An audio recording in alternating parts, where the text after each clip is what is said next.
What money? That was rent. My father said it with a grin.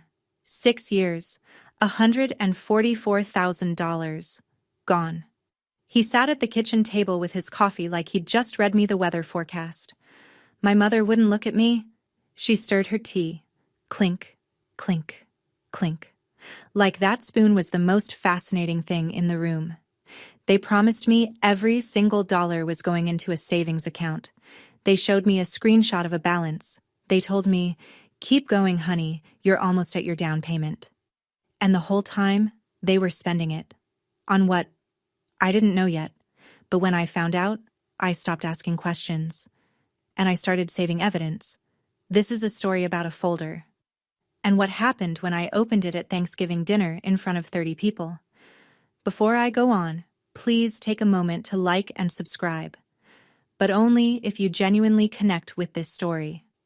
And while you're at it, drop a comment telling me where you're watching from and what time it is right now. My name is Myra. I'm 28. I work in a dental lab in a small town in Virginia. Now let me take you back 6 years, to the week I moved home after college graduation. The day I carry my last box through the front door, my parents are waiting at the kitchen table. Not casually. Positioned. Dad at the head, Mom to his right. 2 mugs of coffee already poured, a third one steaming at the empty chair. That should have been my first clue. My parents don't pour coffee for me. "Sit down, sweetheart," Mom says. "Dad and I have been talking." I'm 22. I've just walked across a stage in a rented gown, shaken a dean's hand, and received a degree in applied sciences. Starting Monday, I have a job at a dental lab 14 minutes from this house. Salary, $42,000 a year before taxes. Not a fortune, but real. Dad clears his throat. "Here's the deal. You live here. Save money. Pay us $2,000 a month. And we put every penny into a savings account in your name. 3, 4 years. You've got a down payment. You're buying a house before any of your friends. $2,000 a month. $24,000 a year. I do the math in 2 seconds. My friends are signing leases on apartments. 12, 1,500 a month. And getting nothing back. This is different. This is an investment." "It's the smart move," Mom adds. She reaches across the table and squeezes my hand. "We're doing this for you, honey." I say yes before I finish my coffee. That night, I'm in my childhood bedroom unpacking when I hear them through the wall. Their voices are low, but the house is old and the walls are thin. Mom's voice. "This solves everything, Dale." I smile. I think she means me staying home. She doesn't. But I won't learn what everything means for another 3 years. Let me tell you what $2,000 a month looks like when you make $42,000 a year.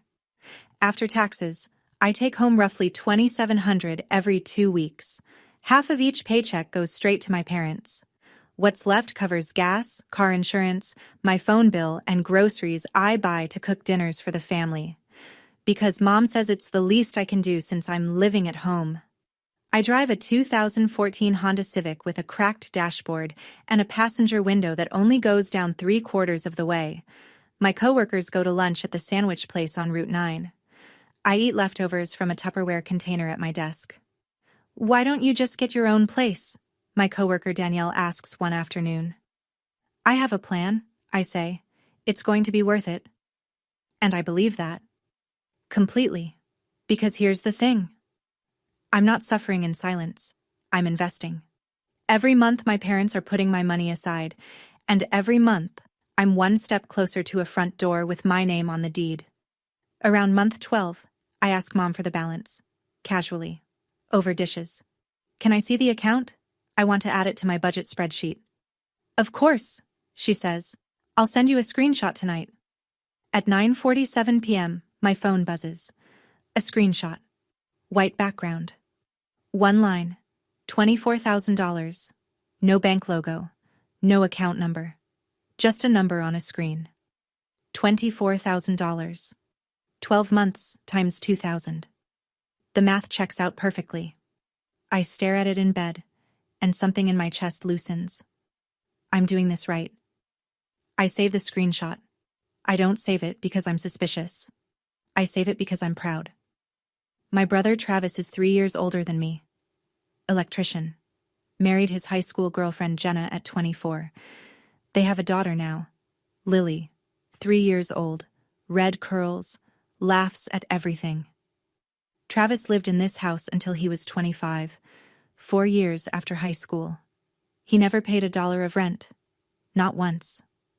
When I bring this up at dinner one night, not angry, just curious, Dad sets his fork down like I've insulted him. Travis had different circumstances. He was saving for a wedding. I'm saving for a house, I say. That's different. How? Mom cuts in before Dad answers. Don't compare yourself to your brother, Myra. This is about your future. I let it go. I always let it go. 2 months later, Travis and Jenna close on a house. 3 bedrooms, 2 baths, half-acre lot in the newer subdivision off Miller Road. Listed at $260,000. Down payment, $52,000. Everyone at Sunday dinner congratulates them. Dad stands up, claps Travis on the shoulder. That's my boy, a real homeowner. I smile, I clap. I say the right things. But in the car on the way to the pharmacy that evening, a thought scratches at me and won't stop. Travis makes decent money as an electrician, sure. But Jenna was part-time at the daycare center. They had a baby. They had a wedding to pay off. $52,000 for a down payment. Where did that come from? I roll the window down. The 3/4 it'll go. And let the cold air hit my face. I don't have an answer yet. But the question starts living in me like a low hum I can't turn off. Year 3. I've paid $72,000. I ask Mom for the account number. Not the balance. The account number.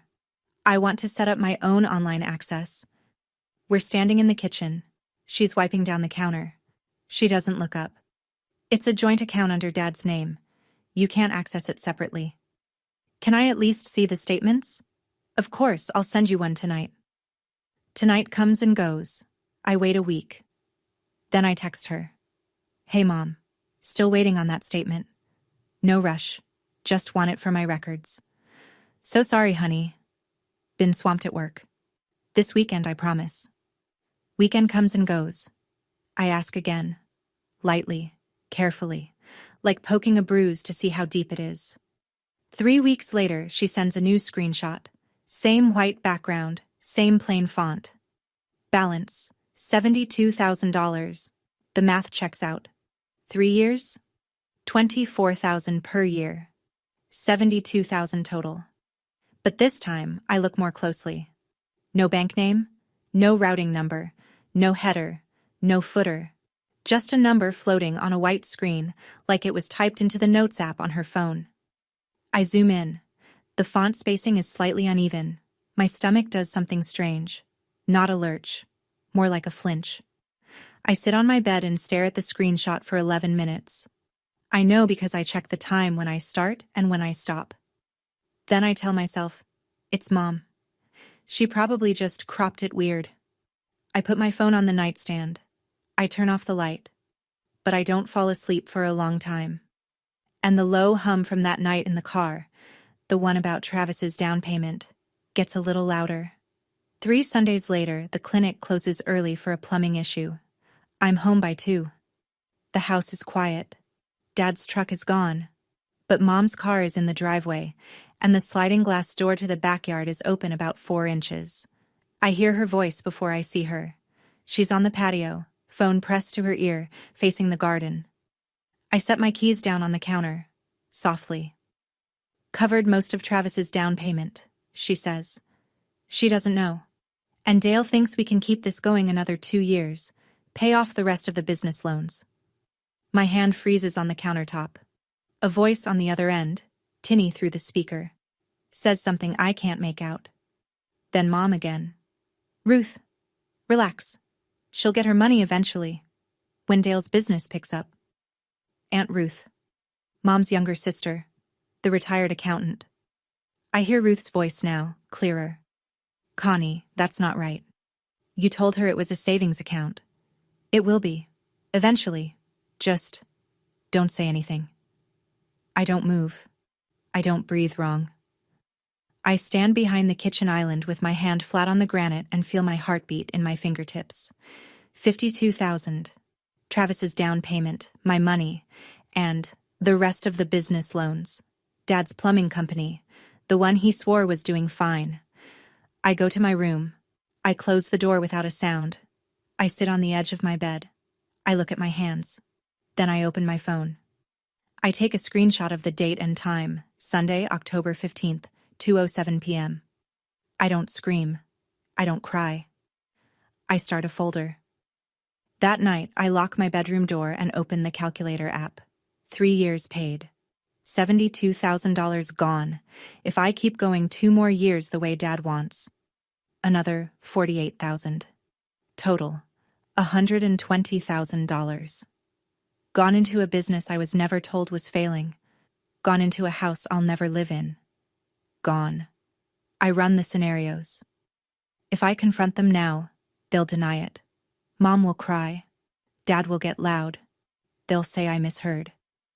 They might even delete the texts, wipe the emails, claim the screenshots were estimates or projections.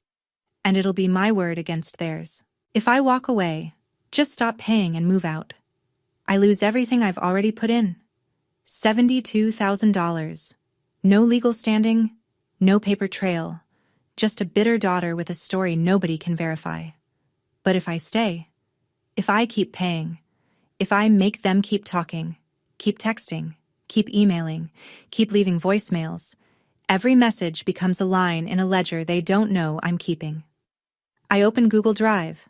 I create a new folder. I name it Home Fund Docs. The first thing I upload is the screenshot from tonight. The date, the time, the moment I found out. Then I go back through my texts. Every message where Mom mentions savings. Every email where Dad says, the account. Screenshot. Upload. Screenshot. Upload.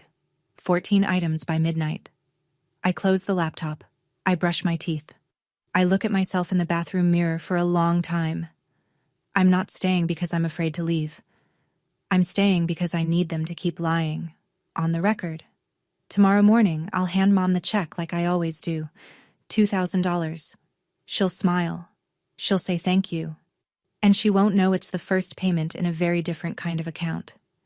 I become very careful about how I ask questions. Never in person. Never where the answer disappears into the air. Always by text. Always by email. Always in words that stay. A week after the phone call, I send Mom a message. Hey Mom, just checking. The savings account is still at the same bank, right? I want to include it in my budget spreadsheet. 3 dots. Then, yes, honey, everything's growing nicely. Dad and I are so proud of how responsible you are. Screenshot. Upload. 2 months later, I email Dad. He's old school.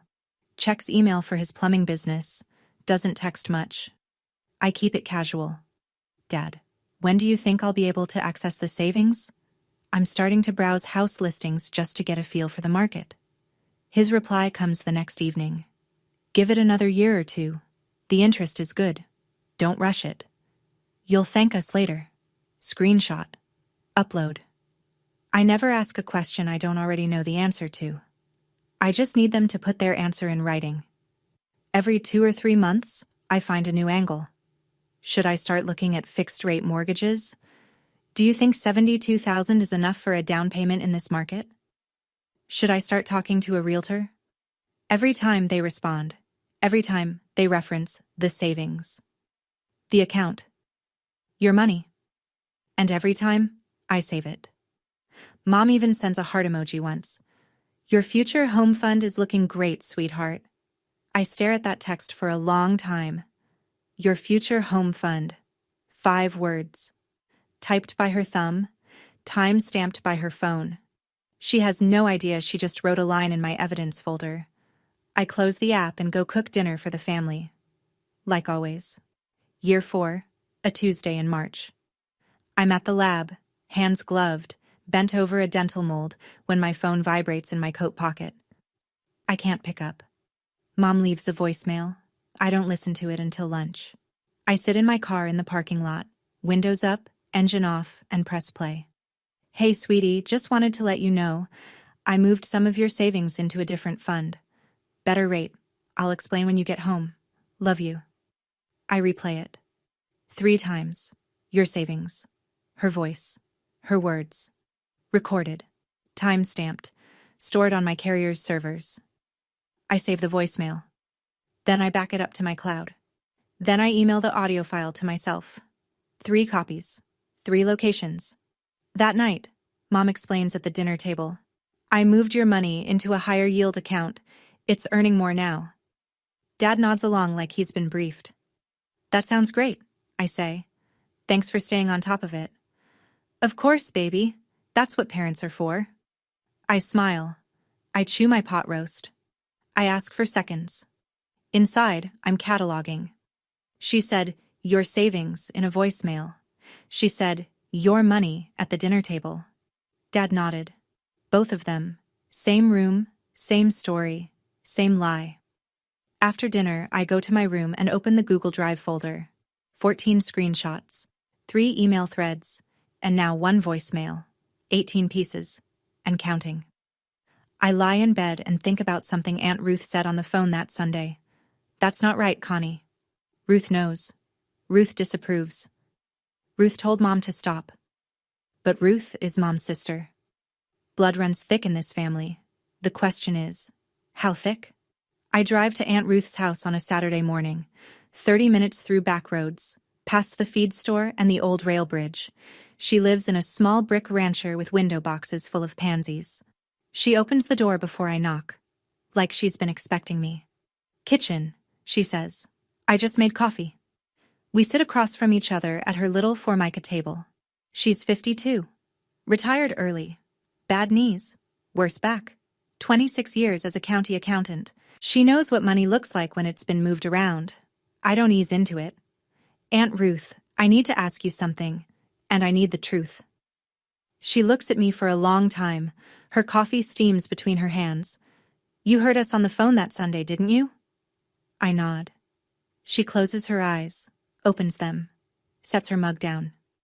Your mother told me, her exact words, Myra's rent money covered most of Travis's down payment. I told her it wasn't right. She said you'd get it back when Dale's business picked up. And you believed her? No. Ruth shakes her head. I didn't. The kitchen is quiet except for the tick of her wall clock. A cardinal lands on the feeder outside the window and leaves. Aunt Ruth, if I ever needed you to say that out loud, to someone who matters, would you? She doesn't answer immediately. I watch her jaw work. She's thinking about Connie, about blood, about holidays and phone calls and 30 years of sisterhood.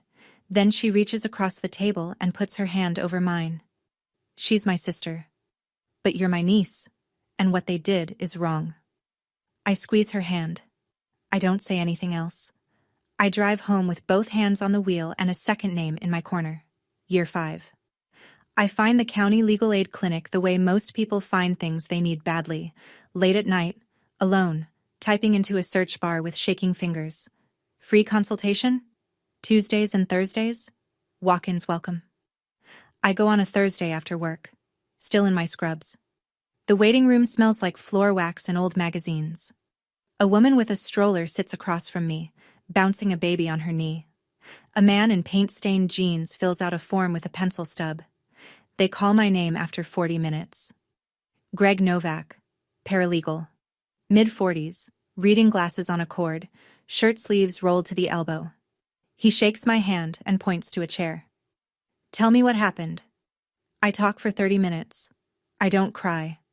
I lay it out the way I've been rehearsing in my car for months. Facts, dates, dollar amounts. Then I open my phone and show him the folder. He scrolls. Slowly. His face doesn't change, but his scrolling slows down the deeper he gets. How many pieces of evidence do you have? 22. Texts, emails, 1 voicemail, and a witness. He takes his glasses off and looks at me. This isn't just a verbal promise, Myra. You have corroborating written and recorded evidence. In Virginia, this could qualify as promissory estoppel. They made a clear promise. You relied on it. You suffered financially because of that reliance, and they knew you were relying on it. So I have a case? You have a strong case, but $144,000? If you go the full 6 years, that's above small claims. You'd need to file in circuit court. We can connect you with a pro bono attorney. I nod. My hands aren't shaking anymore. I want to wait, I say. Until I've paid the full 6 years. I want the number to be final. Greg studies me, then nods. Smart, but keep saving every piece. I walk out into the parking lot. The sun is going down behind the courthouse. I sit in my Civic and grip the steering wheel. For the first time in 3 years, I feel something other than anger. I feel ready. Year 6. October. The final payment clears. 72 months. $144,000. That same week, Mom sends a group text to the entire family. Thanksgiving at our place this year. Everyone's coming. 30 people confirmed. I'm so excited. I read the text in my car outside the clinic. I read it again. Then I open the calendar and count the days. 5 weeks. I call Greg Novak. He connects me with Pamela Harding, a contract disputes attorney who takes pro bono cases through legal aid. She's brisk on the phone. No small talk. Bring me everything. I bring her everything. The printed folder is 2 inches thick. She goes through it at her desk while I sit across from her, hands folded, watching her read my life in time-stamped increments. After 20 minutes, she sets it down. You have one of the strongest promissory estoppel cases I've seen at this dollar amount. We can file the day after the holiday. What if they deny everything? She looks at me over her glasses. Do you think they will? In front of the whole family? Yes. Good. Denial in front of 30 witnesses helps, not hurts. Every person in that room becomes a potential deposition. I don't plan to make a scene at Thanksgiving. I plan to ask one question, one last time, in front of people who can hear the answer. If they tell the truth, we handle it as family. If they lie, I handle it in court. The week before Thanksgiving, I go to the office supply store on Route 9 and buy a manila folder. I print every screenshot, every email, every voicemail transcript. I slide them in. I close the clasp. It weighs almost nothing. It holds everything. Thanksgiving Day. 2 o'clock. I pull up to the house and park behind a row of cars that stretches past the mailbox. Trucks, sedans, a minivan with a car seat in the back. The whole family. I check my rearview mirror. My eyes are steady. My lipstick is fine. My bag sits on the passenger seat, unzipped just enough that I can see the edge of the manila folder. Inside, the house smells like roasting turkey and cinnamon. Mom's Spotify playlist plays soft country music from the Bluetooth speaker in the living room. 30 people fill the downstairs. Aunts and uncles in the kitchen, cousins in the den, kids running through the hall. Mom finds me at the door. She pulls me into a hug that lasts 2 seconds too long. My baby girl, come in, everyone's here. Travis nods from across the living room. He's got a beer in one hand, Lily on his hip. Jenna's beside him, laughing at something Cousin Mike said. Dad's out back, standing over the grill, turning something that doesn't need turning. I make the rounds.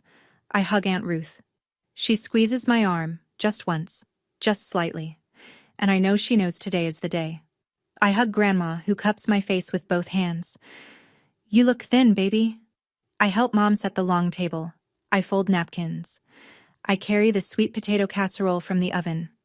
I bounce Lily on my knee and make her laugh. Nobody looks at me twice. Nobody suspects anything. I am the youngest daughter doing what she always does. Showing up, helping out, keeping quiet. My bag sits on the floor by the coat rack. The folder is inside. The folder is patient. So am I. After the main course, Dad stands. He picks up his glass of sweet tea and taps it with a fork. Clink, clink, clink. Everybody, if I could have your attention. The room quiets. 30 faces turn toward him. He's wearing his good flannel. The one without paint stains. He looks proud. He looks like a man who believes his own story. I just want to say how grateful I am for this family, for this house, for the food. He pauses. And I'm especially proud of Travis. 31 years old. Beautiful home. Beautiful wife. Beautiful daughter. He's the one who really figured it out. Clapping. Travis grins.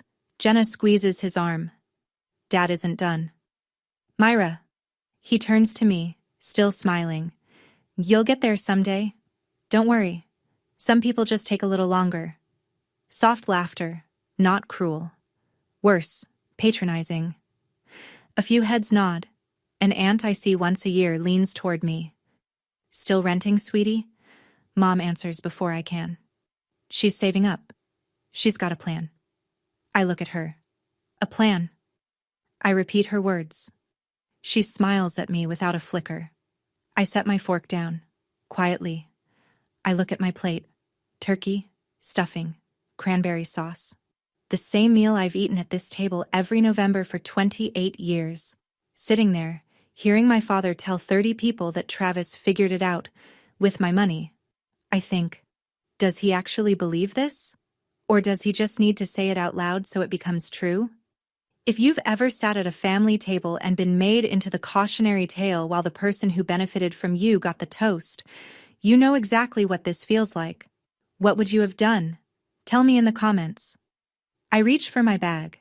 I wait for the applause to settle, for forks to resume, for attention to scatter. Then I speak. Not loud. Just clear enough for the table to hear. Dad, since we're all here, I found a house I want to buy. He looks up, still riding the glow of his toast. I'd like to start the process of withdrawing from the savings account. The one you and Mom have been managing for me. 6 years. $144,000. The room shifts. Not dramatically. Just. A few forks pause. A few heads turn. Dad looks at Mom. Mom looks at her plate. What savings account? He says. The one I've been paying $2,000 a month into. For 6 years. He stares at me.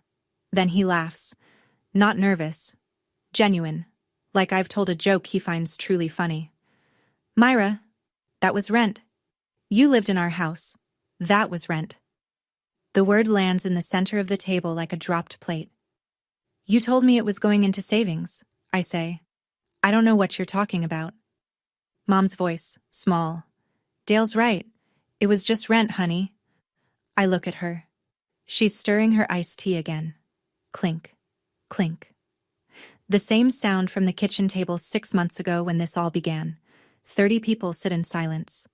Uncle Frank's wife puts her napkin down. Grandma's eyes move from me to Mom to Dad like she's watching a slow-motion car wreck. Travis, from the far end. Come on, Myra, don't do this here. Think about the family.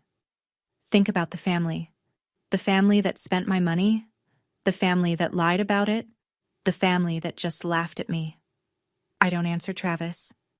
I reach into my bag. I place the manila folder on the table, right between the gravy boat and the cranberry sauce. I don't slam it. I don't throw it. I set it down the way you'd set down a hymnal in church. I didn't want to do this here, I say, but you just denied everything in front of our entire family, so let me show them what I have. I open the folder. The first page is a printed text message. I hold it up so the table can see. This is a text from you, Mom. March 15th, year 2. I asked about the savings account. You replied, and I quote, "Everything's growing nicely." Mom's lips part. No sound comes out. I turn to the second page. This is an email from you, Dad. October 8th, year 3. I asked when I could access the savings. You wrote, "Give it another year or two. The interest is good." Dad's grin is gone. His face has gone a color I've never seen before. Not red, not white. Something between, like a man watching a locked door swing open. I pull out the third page. And this is a transcript of a voicemail from you, Mom. You said, and I have the audio, I moved some of your savings into a different fund. Nobody moves. The Spotify playlist has cycled to some soft guitar song that nobody hears. Uncle Frank leans forward. Cousin Mike sets his beer down. Grandma's hands are flat on the table. Mom's eyes are locked on the folder. Her face has gone white. Not pink white. White. The color of someone watching their own handwriting on a page they never expected to see again. "Where did you get that?" she whispers. "From you," I say. "All of you. You just didn't think I was paying attention." The room fractures. Connie's hand goes to her mouth. Her eyes fill up. Right on cue. "You're tearing this family apart, Myra. On Thanksgiving. How could you?" Before I can respond, Grandma's voice cuts from the end of the table. Low, steady, 80 years of authority in 4 words. "Connie, let the girl talk." Dad stands. His chair scrapes the hardwood. "This is ridiculous. She lived here. She ate our food. $2,000 a month is fair rent anywhere." Uncle Frank doesn't look up from his plate. "Dale, $2,000 a month for a bedroom in this town? That's more than my mortgage." Aunt Linda, Frank's wife, nods. Cousin Mike crosses his arms. The room is choosing sides without saying a word. Dad jabs a finger toward me. "You're ungrateful. After everything we did for you. You used her money for Travis's house." It's Aunt Ruth. She says it from the kitchen doorway, arms folded, voice flat as a tax return. "Connie told me herself, down to the dollar." Mom spins toward her sister. "Ruth!" "Don't Ruth me, Connie. I told you 2 years ago it wasn't right." The room goes silent again. Jenna, Travis's wife, turns to look at him. Her face is open, confused, like she's hearing a language she doesn't speak. "Travis," Jenna says, "is that true?" He doesn't answer. He picks up his beer, puts it down, picks it up again.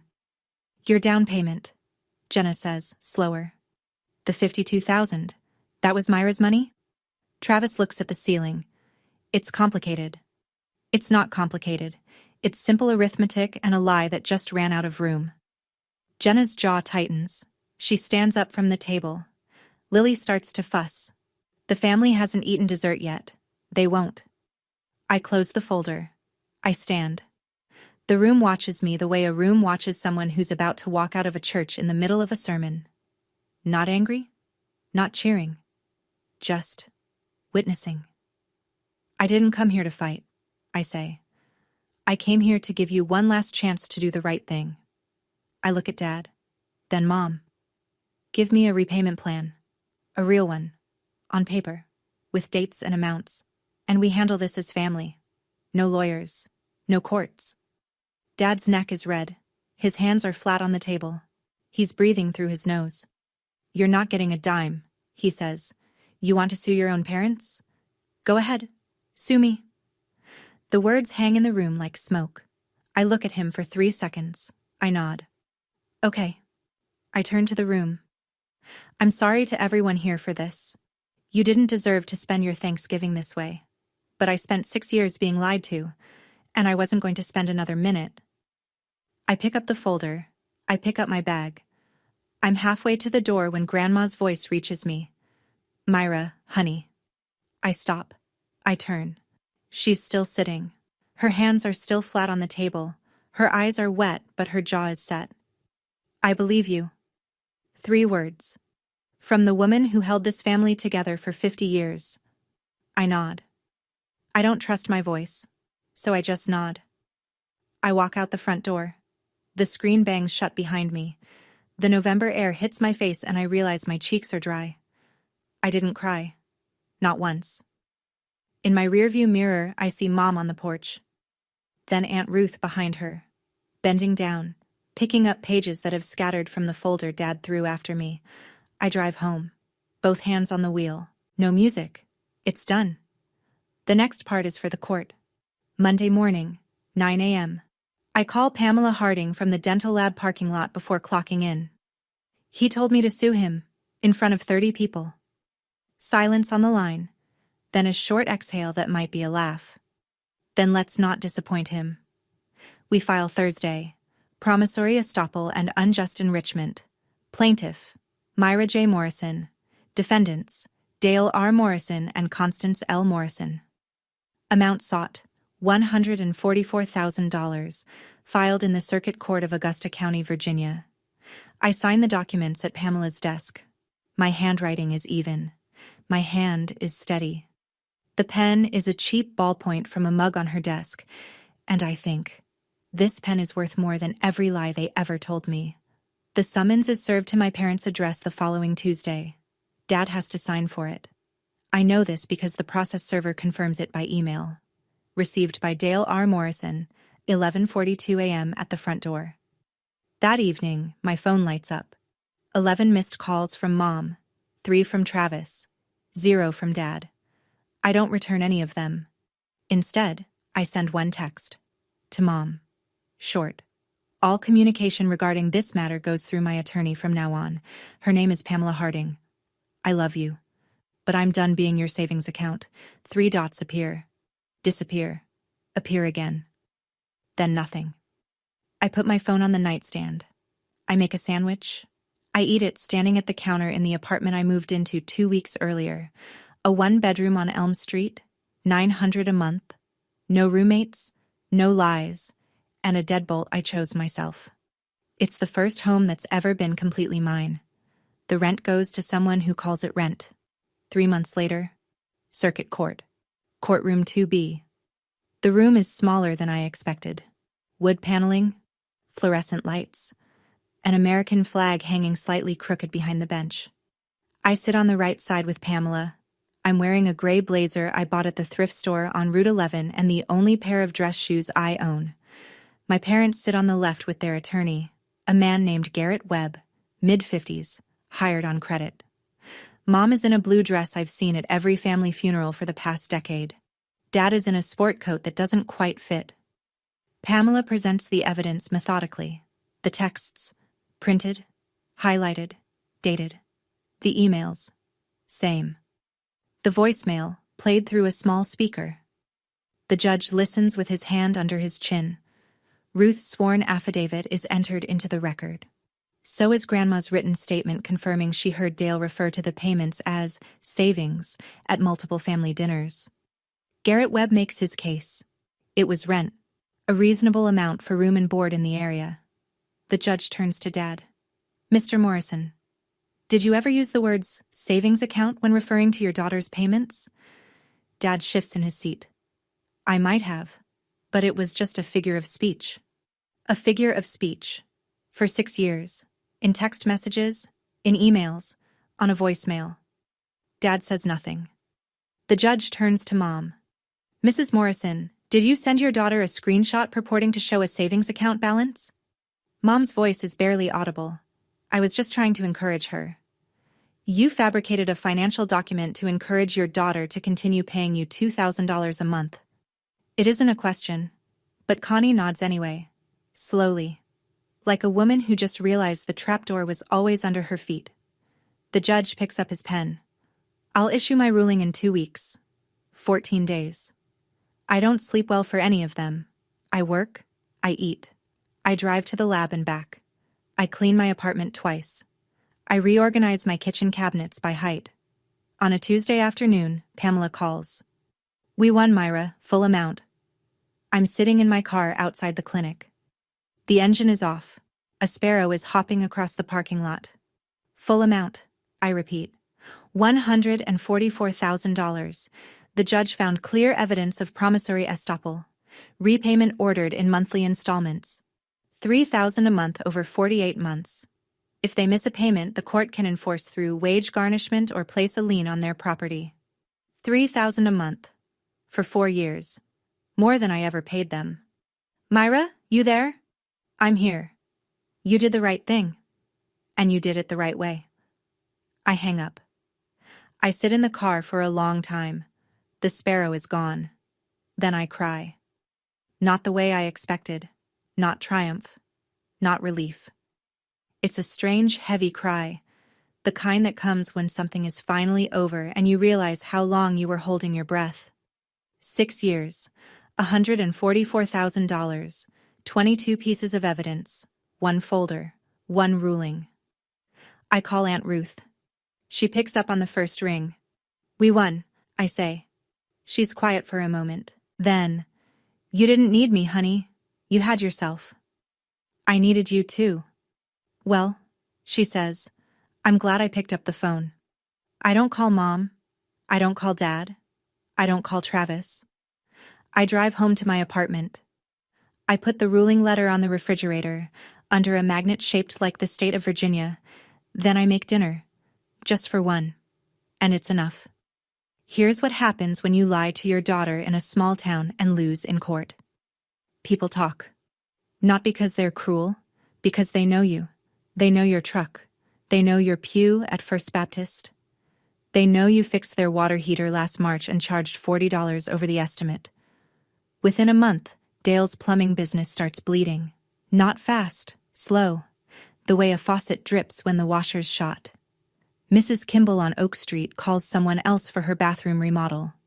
The Turners go with a company out of Staunton for their new construction. Old Jean at the hardware store stops sending referrals. Nobody says why. They don't have to. Everyone was at Thanksgiving or knows someone who was. At church, Connie sits in the same pew, but the women who used to save her a seat don't anymore. They smile. They nod. They just don't scoot over. Grandma calls Connie once. You lied to that girl for 6 years, Connie, your own child. Then she stops calling.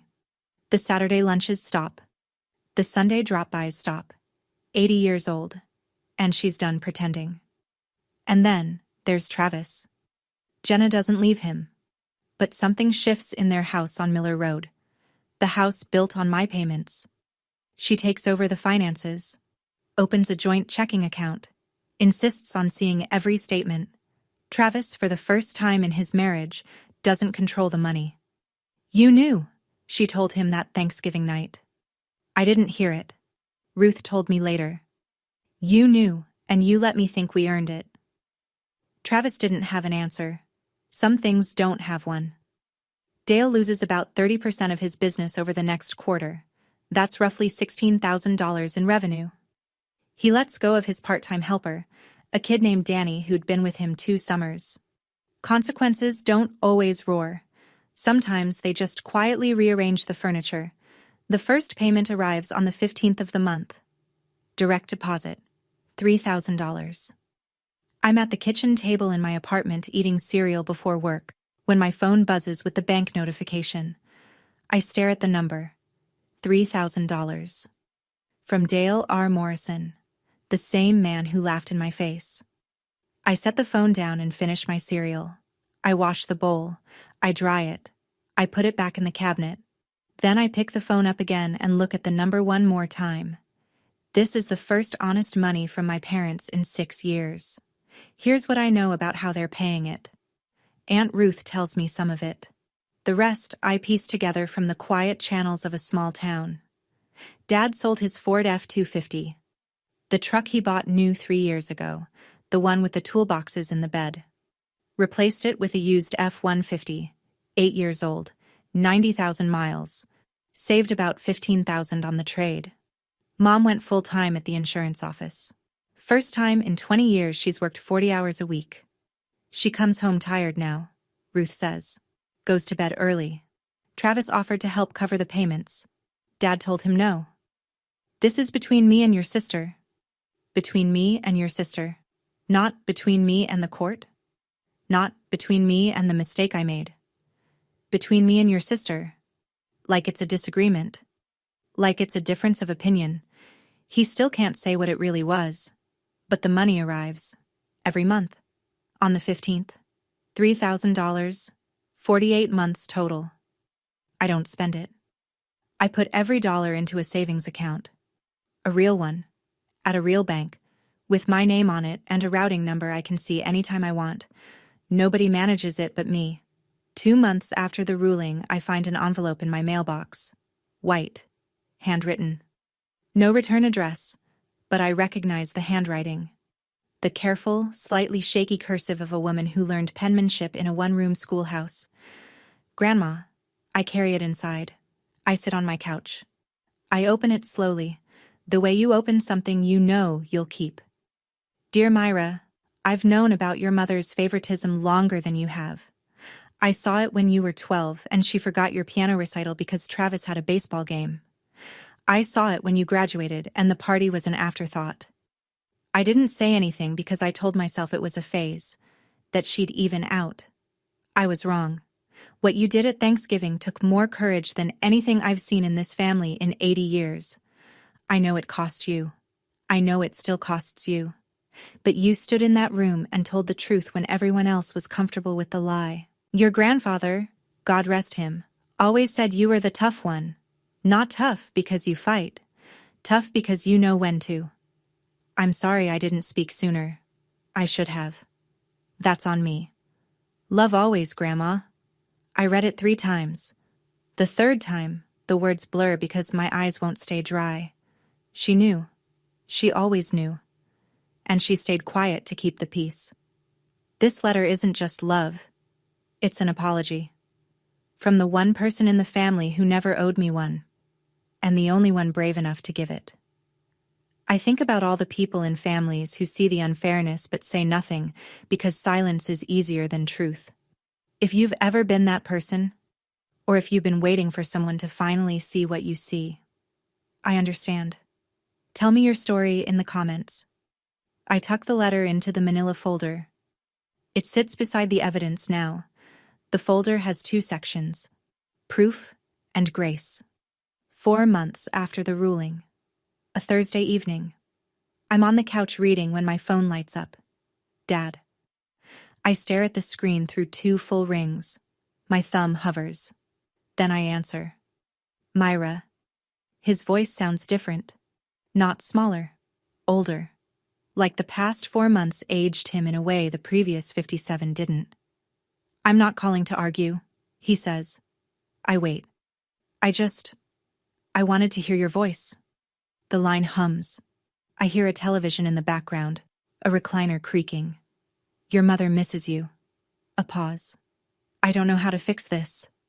I close my book. I set it on the arm of the couch. Dad, fixing it starts with 1 word and you know which one. Silence. Long enough that I check to see if the call dropped. It hasn't. I'm sorry. His voice cracks on the 2nd word. Not dramatically. Just a hairline fracture. I don't even know when I started lying to myself. I let the words sit. I don't rush to accept them. I don't throw them back. I appreciate you saying that. So, can we... The payments continue, Dad, and I need you to understand something. I keep my voice even. Gentle, even, but firm. I love you, but I will never trust you with my money again. That boundary isn't going away. I know, he says, quietly. I know. We sit on the phone for another 10 seconds without speaking. Then he says goodnight. I say goodnight. We hang up. It's not a reconciliation. It's not a Hallmark ending. It's a 57-year-old man calling his daughter because her absence hurts more than his pride. And a 28-year-old woman letting him speak without letting him off the hook. It's what family looks like when you strip away the lies and see what's left. Sometimes what's left isn't much, but it's honest. So here's where I am now. I'm 28. I live in a 1-bedroom apartment on Elm Street. $900 a month. I picked the paint color myself. A pale blue that catches the morning light. Every month, $3,000 arrives in my bank account. My real bank account. With a routing number and a login and a balance, I can check at 3 in the morning if I want to. I'm saving for a house. My house. On my timeline, in my name. My relationship with my parents exists. Barely. I call once a month. We talk about the weather, about Grandma's knees, about nothing that matters. We don't talk about the money. We don't talk about Thanksgiving. That conversation goes through Pamela now. Travis and I don't speak. Jenna sends me photos of Lily sometimes. At the playground, in a tutu, eating spaghetti with both hands. She always captions them. She asks about Aunt Myra. I see Aunt Ruth every Sunday. We eat lunch at her kitchen table. She makes soup. I bring bread. We don't always talk about what happened. Sometimes we just sit. I keep the manila folder in my closet. The evidence. Grandma's letter. The court ruling. I don't look at it often, but I know it's there. And knowing it's there is enough. If you're listening to this and you recognize any of it, the payments that never added up, the sibling who got more, the parent who said trust me one too many times, I want to tell you something. Setting a boundary with your family doesn't make you a bad daughter. It means you're a daughter who knows her worth. Your family is supposed to be your foundation. But when the foundation is cracked, you don't keep building on it. You pour a new one. And that's what I did. Thank you for staying with me through this story. If it meant something to you, if it reminded you of your own table, your own folder, your own moment of enough, hit subscribe. Share this with someone who needs to hear it today. And if you want another story like this one, about an ordinary person who finally said enough, check the link in the description. I'll see you there. Thank you for listening. I mean that.